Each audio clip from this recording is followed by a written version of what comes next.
e agradecer a Ademilson Couto e Arruda FGTAS, agradecer a tua presença e dizer que a gente está muito feliz aqui por você estar junto contigo, por você estar junto com a gente aqui.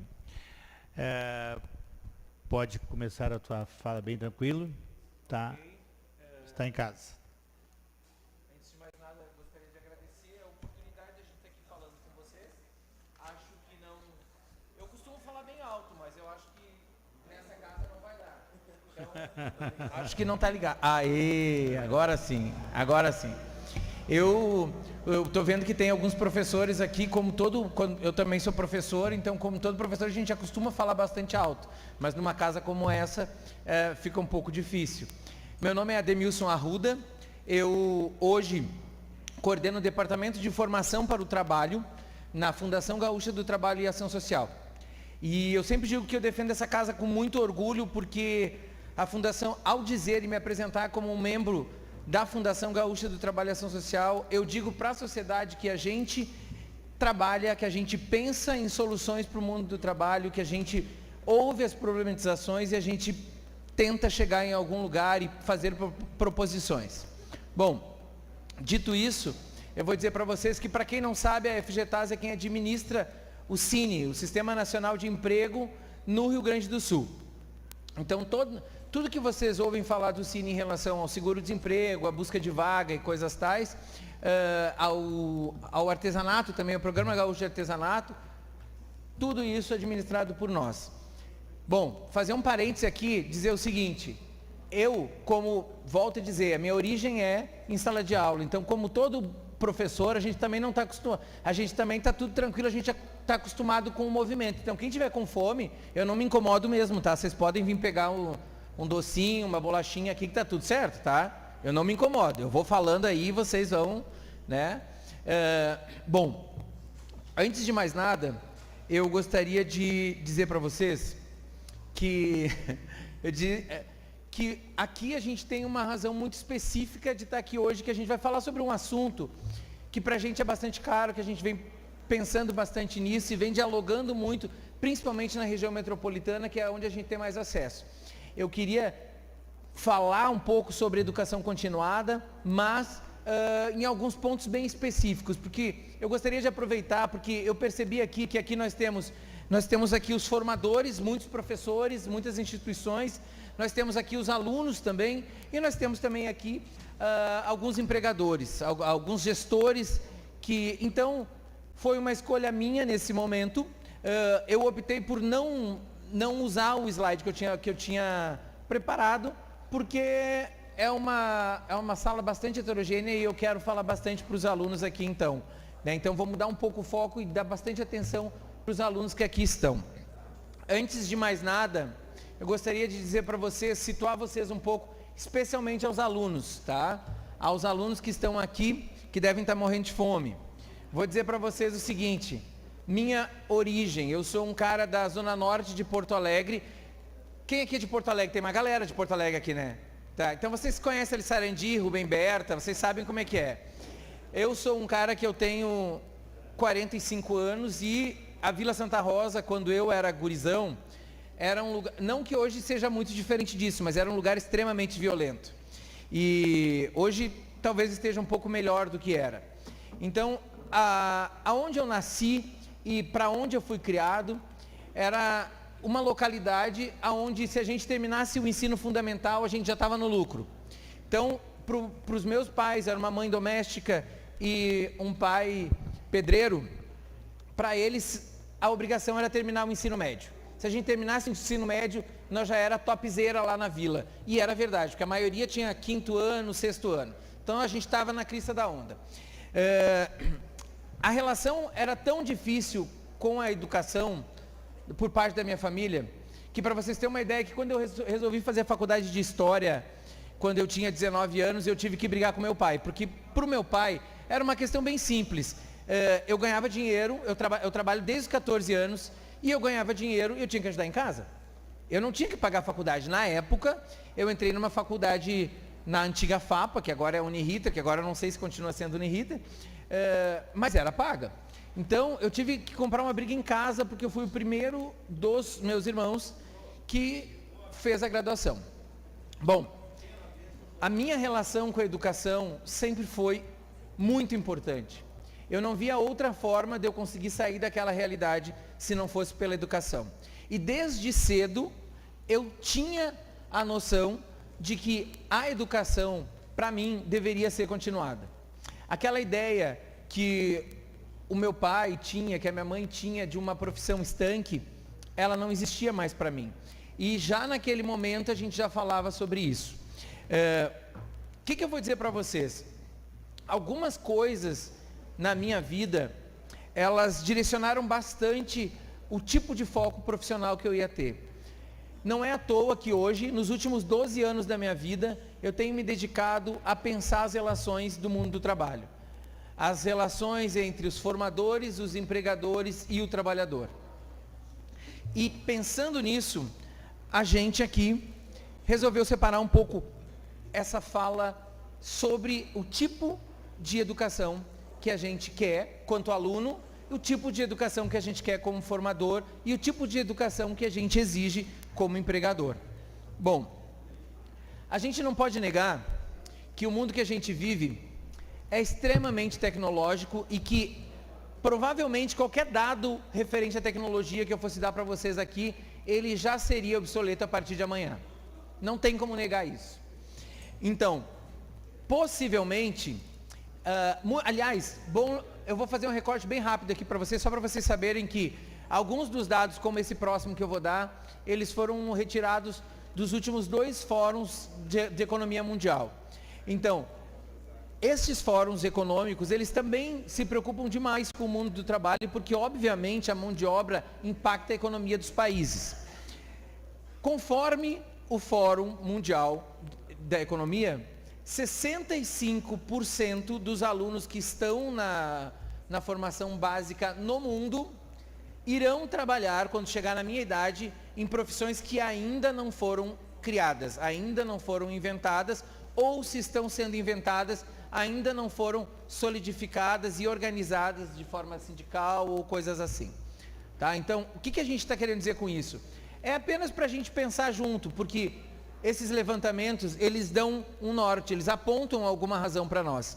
Então, se vai ser tudo, essa porcentagem toda ou não é isso que nos cabe aqui. Agora, é importante a gente refletir para que a gente está se formando exatamente. Então, se hoje a gente tem uma formação técnica, se hoje a gente tem uma formação superior, não faz sentido a gente terminar esse curso, a gente terminar essa graduação e parar de estudar, porque a gente já sabe o que a gente quer ser nessa vida. Porque se 65% de vocês vão acabar trabalhando em coisas que ainda não estão bem consolidadas, provavelmente vocês estão dando um start de uma vida de estudo constante. Lembrando vocês que, quando a gente fala de estudo constante, a gente não tem mais essa discricionalidade, se querer ou não. Não, mas eu estou cansado. Bom, eu imagino que não é uma coisa tranquila. Eu vou dizer para vocês, eu trabalho e estudo desde os meus 14 anos, até hoje eu trabalho e estudo, e não é fácil. Eu não vou dizer para vocês que é uma coisa que a gente gosta de fazer o tempo todo. Às vezes não. Às vezes a gente faz por necessidade também. Mas uma coisa é certa, o mundo do trabalho, ele simplesmente não vai permitir que vocês parem. Porque o mundo do trabalho vai selecionar. Bom, dentre as muitas habilidades que a gente, quando faz um edital para os nossos parceiros de cursos de qualificação, algumas coisas para nós são fundamentais. E uma delas são que estes cursos profissionalizantes, que estes cursos de qualificação profissional, eles também se preocupem com as habilidades comportamentais. Porque também, segundo estes fóruns econômicos mundiais, as tecnologias, elas vão continuar surgindo e o problema não tende a ser a tecnologia em si, porque a gurizada que está vindo agora já está inserida nesse mundo. O problema, segundo o Fórum Econômico Mundial, são justamente as questões comportamentais, as habilidades comportamentais, porque isso a inteligência artificial ainda não consegue reproduzir. Então, resolução de problemas complexos com a interação com o outro, a criatividade, a liderança, a gestão, a questão da flexibilidade cognitiva, o quanto a gente está pronto para se adaptar a novas realidades, isso é fundamental no mundo de hoje. Não adianta vocês pensar diferente disso. Ah, mas eu quero trabalhar com mecânica. Tu pode trabalhar com mecânica, mas tu vai ter que saber lidar com pessoas de tudo quanto é tipo. Não tem como fazer isso diferente. Cada vez mais a gente vive um mundo, e as empresas e os empregadores que aqui estão, em Porto Alegre a gente faz muito, na região metropolitana a gente participa de muitos seminários e a gente cada vez mais percebe isso. Eu não sei se vocês já ouviram o termo polimatia, que é justamente é um termo grego bastante antigo, mas que faz menção a esses vários conhecimentos que cada vez mais fazem mais sentido nesse mundo contemporâneo. São tantas informações que chegam até vocês, que quanto mais informações vocês tiverem sobre... Tanto é que é bastante comum a gente ver advogados que estudam marketing digital e outras questões que ajudam na sua promoção no Instagram, enfim. É bastante comum essa troca. Então, a questão de uma educação também pensada por princípios da polimatia, onde tu é um grande mecânico, mas que tu também vai ter que saber lidar com questões de comunicação, questão de oratória, e sim, por que não, a gente voltar a pensar com carinho nos nossos estudos de retórica, que tanto fizeram parte das universidades nos séculos passados. Bom, falando isso e pensando numa educação continuada para amanhã, a minha pergunta que a gente começa aqui de cara para vocês é perguntando, vocês quanto professores, vocês são professores preparados para o aluno do amanhã, para o aluno de hoje e para o aluno do amanhã? Às vezes a gente não se sente nem preparado para o de hoje, né? Vocês que são empregadores, que são gestores, vocês estão preparados para isso que está vindo aí ou vocês não estão preocupados? Vocês que estão aqui estudando, os nossos alunos aqui, vocês são alunos antenados no que está vindo para amanhã? Se vocês responderam que sim, a gente vai falar então. Se vocês responderam que não, a gente vai falar igual. Se responderam que sim, a gente também vai falar igual. Existem dois tipos de educação continuada. A primeira delas é a mais comum, que é a educação continuada fragmentada. Tem alguém aqui que trabalha com RH? Aqui? Não. Tá. Eu não vou ficar saltitando de área em área, mas o exemplo que eu vou dar, ele é bem simples. Talvez alguém que trabalhe na área de RH numa empresa, a empresa resolve investir muito em educação continuada para a área de RH.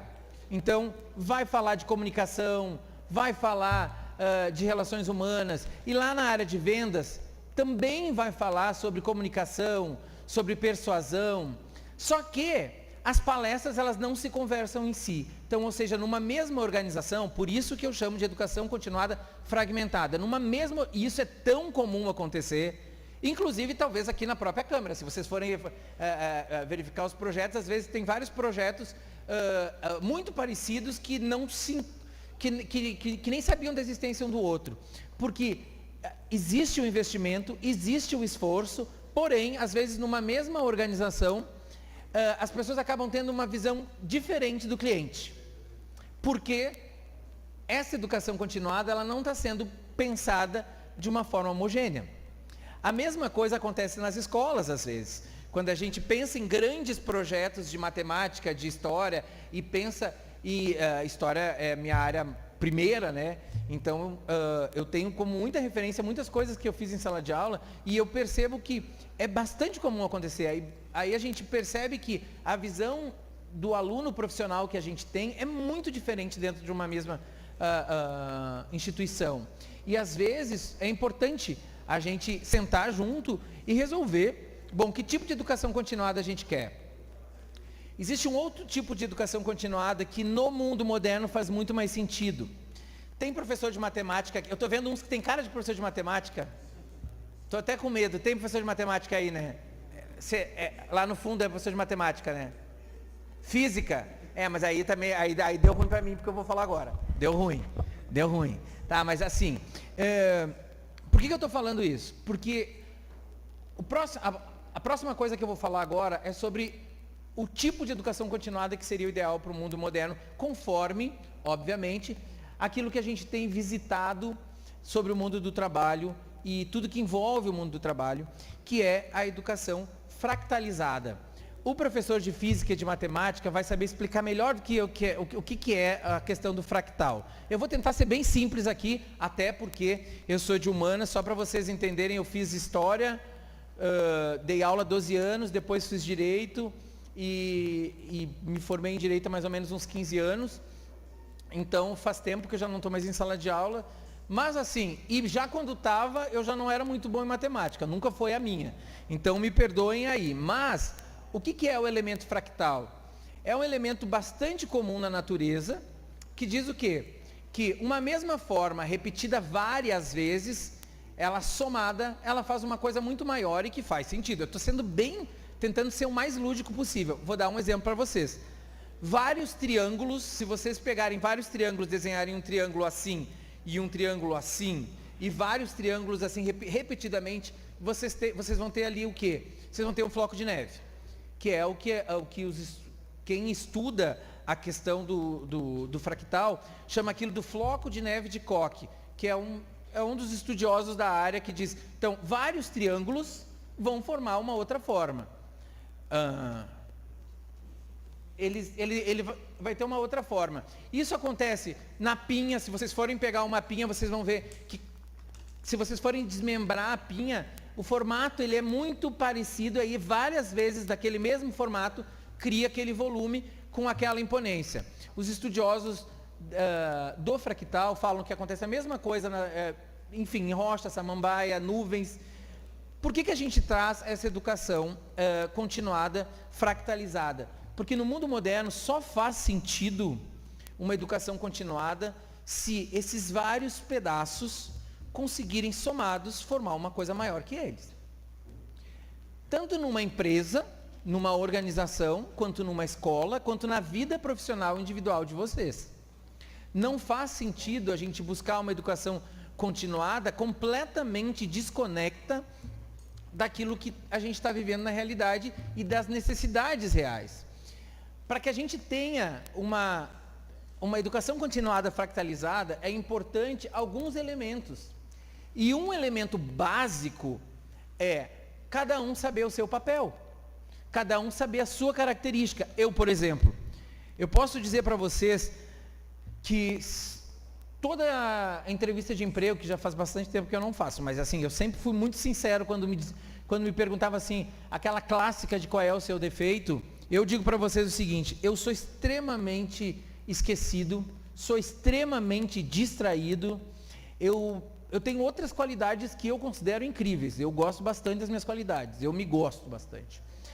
Mas eu sou muito distraído. Para vocês terem uma ideia do meu nível de distração, que não é pouco, há mais ou menos 15 dias atrás, eu moro no 8º andar. Gente, vocês não têm noção da dificuldade que eu estou tendo para falar sentado, porque é coisa de professor, né? A gente não consegue.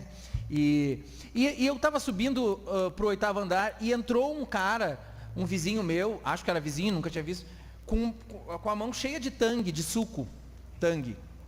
Aí eu fiquei olhando, eu olhei no térreo, aí eu fiquei olhando para a mão daquele cara, e o que eu fiquei pensando? Olha só, um monte de conservante. Eu, quando era criança, tomava essas coisas, mas faz muito mal. E fiquei pensando no quanto fazia mal, porque o cara devia ter uns 20 pacotes de tangue na mão. E aí, olha o nível da distração. Aí o cara descia no 5º andar. Eu no 8º, no 801. Eu desci no 5º andar, tentei abrir o 501, achando que estava no 801, tá? Alguém no 501 gritou, quem é? E eu digo, sou eu, abre para mim. Agora vem o pior da minha distração, eu moro sozinho. Então, ou seja, quando a pessoa disse, era para eu ter percebido e saído correndo, entendeu? Mas não foi o suficiente, a minha vergonha precisou ser triplicada, porque eu ainda disse, sou eu, abre para mim. Como assim, eu quem, criatura? Sabe? Aí eu demorei alguns segundos para entender isso. Então, assim, então quem me contrata, Quem me põe num cargo de chefia lá na FGTAS tem que saber que eu sou essa pessoa. Minha sorte é que eu sei montar a equipe. Então, assim, tem sempre alguém muito bom de organização, que me lembra das coisas, porque senão não dá para mim, sabe? Então, é importante cada um saber o seu papel. Então, assim, eu nunca me colocaria numa situação onde a agenda da pessoa dependesse de mim, porque provavelmente não ia dar bom. Então, para a gente desenvolver uma educação que a gente considera no mundo moderno ideal, que é essa fractalizada, é fundamental que a gente entenda que cada um tem o seu papel. E dentro do seu papel a gente vai desenvolver o nosso melhor e a gente está dentro de um todo. Esse papel ele pode ser outro amanhã? É claro que pode. Por isso que a gente fala em continuada, a gente está em constante mudança. E aí eu falo para os professores, para as instituições, para os empregadores, porque o mundo, cada vez ele é tão mais ágil, que se a gente não sentar para conversar com os nossos de tempos em tempos para ver, é esse caminho mesmo que a gente quer seguir, sabe? Vamos reorganizar esses elementos, esses triângulos aqui que estão fazendo esse floco de neve, mas para isso a gente tem que estar constantemente se atualizando. Para isso a gente tem que estar constantemente antenado. E isso é bastante difícil, porque cada um de nós foi calcado nas suas certezas. E não é fácil, gente. E não é fácil. E não é fácil a gente acabar com as nossas certezas. Eu, por exemplo, sempre me considerei um professor bastante sério. Teve que acontecer algumas coisas da minha vida para eu entender que nem tudo era tão sério assim. E, por exemplo, do mesmo jeito que eu ter batido ali no 501, foi um turning point para mim, que eu disse, preciso prestar mais atenção. Né? Eu, inclusive, comentei com o pessoal que joga um vôleizinho comigo na segunda-feira lá no condomínio, que eu falei, olha gente, são 4 torres lá. Se algum dia alguém bater no apartamento de vocês, não chamem a polícia, dão uma ligadinha, interfonam para ver se não sou eu, porque talvez eu esteja perdido em algum bloco. Pode ser que aconteça. Foi um turning point, porque agora eu presto muito mais atenção. Na minha experiência como docente, eu tinha uma realização do profissional que eu era. E precisou acontecer uma coisa que fizesse eu passar a maior vergonha do mundo, para eu rever, me entender e começar a rever minha relação com os alunos e com o mundo lúdico e educacional que eu pensava ser o melhor. E aí tu vai dizer assim, mas foi algum curso que tu fez? Não, eu era conselheiro de uma 8ª série, a gente foi para o Beto Carreiro, era uma escola privada, a gente foi para o Beto Carreiro, e isso há bastante tempo. E lá no Beto Carreiro tinha um show chamado Animal Actor, que era um show com bichos. E nesse show com bichos, eu estava com todos os alunos lá, e uma das coisas que tinha que fazer era, eles chamavam alguém do público para subir num cavalo e tentar ficar em pé no cavalo. Né? Eu queria impressionar os meus alunos, aí eu me ofereci para ficar em pé no cavalo. O detalhe é que eu nunca tinha montado, tá? Eu não fazia a menor ideia de como eu poderia sequer sentar no cavalo, quem dirá ficar em pé. Mas eles botavam a proteção na gente e tal, aquela coisa toda. Então tá, fui lá fazer a minha, e os alunos todos ali embaixo, em pé, festejando, porque eles queriam ver a minha atuação. O que aconteceu? Quando eu tentei botar a minha perna para cima do cavalo, aconteceu o quê? A minha bermuda rasgou de fora a fora. E quando eu percebi que a bermuda tinha rasgado, eu digo, agora eu não vou levantar, óbvio, vou ficar sentado no cavalo, porque eu estava com a proteção aqui, né? Só que a moral da brincadeira era eles levantar, tinha 2 palhaços que puxavam o cabo, porque a moral era, quando tu tentasse levantar, eles iam te puxar e tu ficava pendurado. E foi o que aconteceu.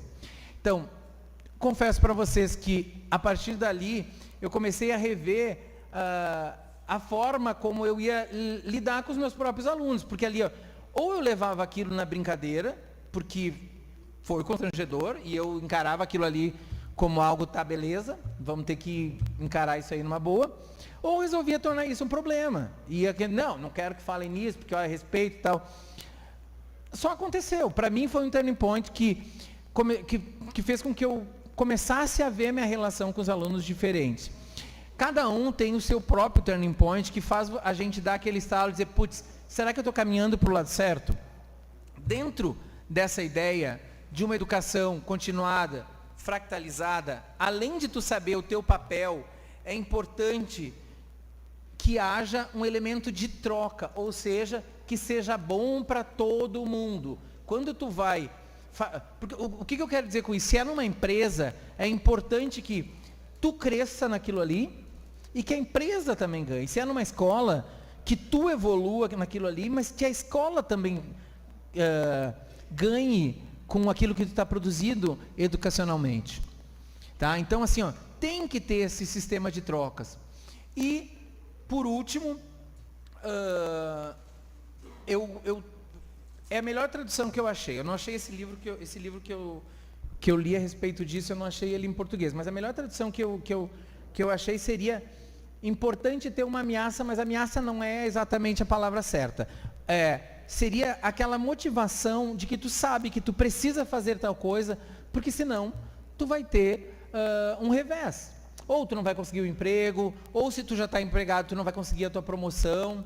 É importante que tu saiba que as coisas têm consequências.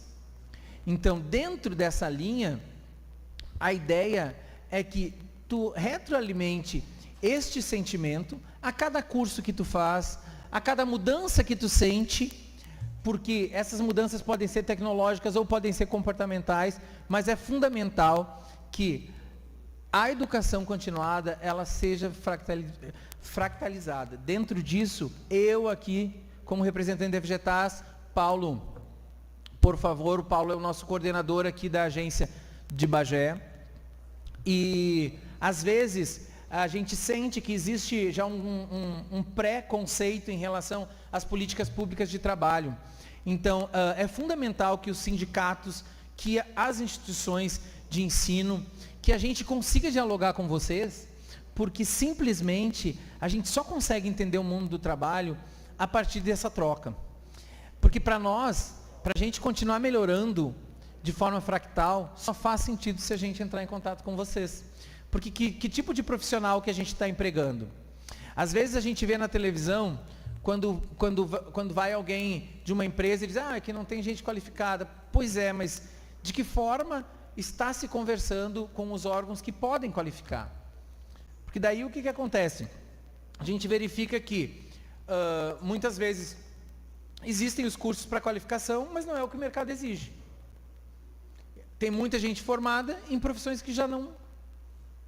Então, por quê? Porque tranquilamente a gente não está pensando de maneira fractal. Cada um está tentando fazer o seu, e aí todo mundo faz mal feito.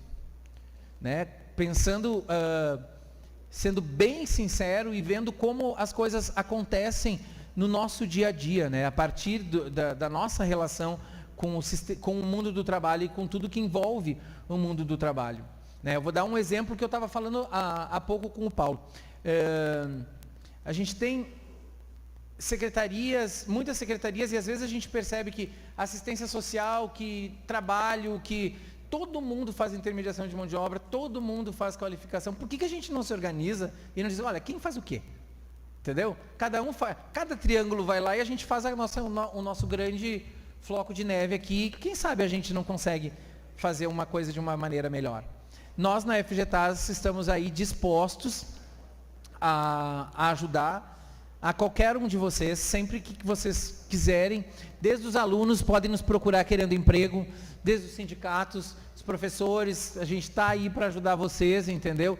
Talvez eu não me lembre mais do que eu disse amanhã, talvez porque eu sou esquecido, mas podem me procurar e me lembrar que vai acontecer.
Nordeste era desabilitado.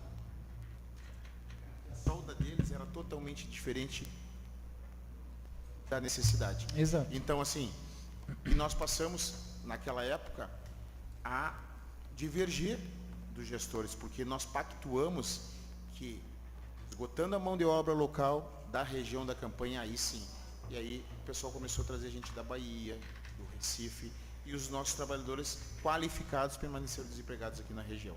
Só para fazer uma colocação da sua fala. Muito obrigado. Moral da história, então, obrigado, tá, pela contribuição. Moral da história, tudo que eu estou falando para você se resume numa coisa bem simples. A gente quer muito dialogar com vocês, porque a gente quer construir um ambiente onde tenham trabalhadores qualificados, onde vocês possam se sentir acolhidos e não estou conseguindo emprego, o que está acontecendo? Que vocês possam ir até as nossas agências FGTACine e a gente possa orientar e possa dar um caminho para vocês. E da mesma forma, em relação às escolas técnicas e ao Sistema S e ao próprio sindicato, porque as pessoas procuram o sindicato atrás de emprego também. Sabe, as pessoas, não faz sentido para a gente que é professor educar e ver o nosso aluno sair do ensino médio e passar fome. 5 anos depois tu encontra de, putz, de que serviu, entendeu? Eu sempre me questionava, eu quanto professor, será que eu estou fazendo a minha parte bem feita também? Então a gente só quer dialogar com vocês para que a gente possa construir possibilidades, tá bom? Muito obrigado a todo mundo e mas assim, grato mesmo por essa oportunidade, tá ok? Estamos aí para conversar.